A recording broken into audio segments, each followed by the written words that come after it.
Imagine crouching in tall grass 20,000 years ago, watching smoke rise from a campfire that isn't yours. Over there is another band of humans. No lines are drawn on the dirt, no fences exist, and there isn't a map in sight. Yet, without a word spoken, your brain instantly knows where us ends and them begins. That raw, automatic feeling is older than farming, older than wheels, and it's the seed of every country ever made. Fast forward to today, and roughly 8 billion people organize their entire existence around that exact same ancient instinct.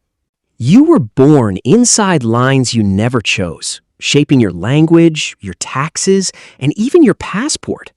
It's wild to think an accident of geography determines so much of who we are. So how did we go from a lonely hunter in the grass to 193 official flags flying outside the UN? It wasn't a sudden brilliant invention. It was a massive historical chain reaction. And the very first link in that chain comes down to a tiny, surprising number. In 1992, anthropologist Dunbar unlocked a hidden rule about how our brains work. He discovered that humans can only maintain genuine, stable relationships with about 150 people at a time. Below 150, you don't need laws or police. Society runs entirely on personal memory and trust. Everyone knows who is honest, who owes a favor, and whose word can actually be trusted. But past 150, the whole system quietly breaks down. Your brain simply overloads. You can't keep track of that many faces, debts, or grudges without help. For almost 300,000 years of human history, that strict cognitive limit was never a problem. We lived in small roaming bands that stayed way below that social cap. There was zero need for a country. Your people were just whoever was standing near you that season. So what shattered that limit and forced us to scale up? It all started when people got tired of walking. Around 12,500 BC, an ancient culture called the Natufians did something radical. They built stone houses. They dug deep storage pits into the earth to store food long term. And here's the kicker. They did all of this before farming even existed. Crucially, they began burying their dead in the exact same ground, generation after generation. Once your ancestors are buried under a patch of dirt, it's not just scenery anymore. It's home. A silent, permanent claim was staked on the earth, backed by nothing more than graves and dirt. This was arguably the very first border marker in human history.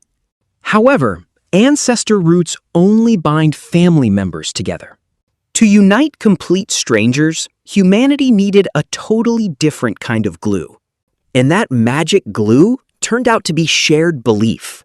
Welcome to Göbekli Tepe in Turkey, where massive stone pillars weigh tons. Dating back to 9,500 BC, these pillars were intricately carved with wild animals. The people who hauled these massive stones were scattered hunter-gatherers coming together. It wasn't a farm or a fortress. It was a temple built for shared sacred rituals. The moment hundreds of strangers agree on a belief, an invisible bond forms between them. This was the earliest working prototype of a shared culture and national identity. This was thousands of years before Stonehenge or the Great Pyramids were built. It proves religion didn't just come out of civilization, it helped build it. Belief gathered people into crowds, but keeping them fed required something far more practical. And that practical magic weapon was grain. Around 10,000 BC, humans in the Fertile Crescent began farming wheat and barley. Political scientist James C. Scott points out that early governments ran specifically on grain. Why not yams or cassava? Because yams hide safely underground where nobody can see them. Wheat, on the other hand, stands tall, ripens all at once, and is easily seen from a distance. If a ruler can easily see your food harvest, they can easily count it and take a piece. Strip away the royalty, and early states were just grain-counting systems with guards. Taxes were officially born, and someone had to protect all that collected grain. This simple crop shaped human organization forever. Grain created wealth. Wealth created greed, and greed required defense. And protecting that wealth brought us straight to the era of big construction. Around 8000 BC, the ancient settlement of Jericho built a massive stone wall and tower. It featured complex interior staircases and massive carved stone blocks. Building this wasn't a casual weekend project among a few friendly neighbors. Someone had to schedule work shifts and feed hundreds of workers every single day. That complex coordination is what we call logistics. Whether keeping enemies out or stopping floods, it required organized power. This structured teamwork was government quietly forming before it even had a name. Managing all these massive projects created an overwhelming amount of information. Human memory alone couldn't handle the data anymore. And that information crisis birthed one of our greatest tools, writing. By 3400 BC, the city of Uruk crammed up to 80,000 people into one spot.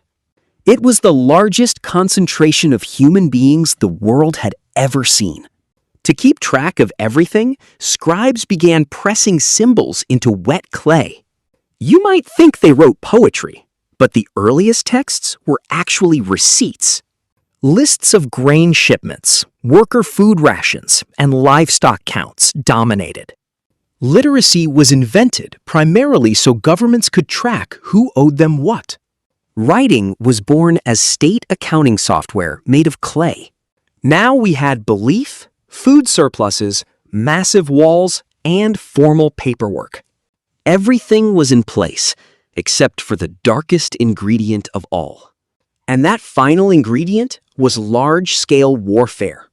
As populations grew, desirable land quickly ran out. In places hemmed in by deserts, seas, or mountains, people couldn't just run away. Anthropologist Robert Carnero called this environmental circumscription. When you lose a war and can't run away, you get forcibly swallowed by the winner. At Jebel Sahaba in Sudan, 13,000-year-old graves reveal brutal evidence of early warfare. Skeletons were found buried with sharp stone weapon points embedded directly in their bones. Villages conquered villages, growing larger and larger through force.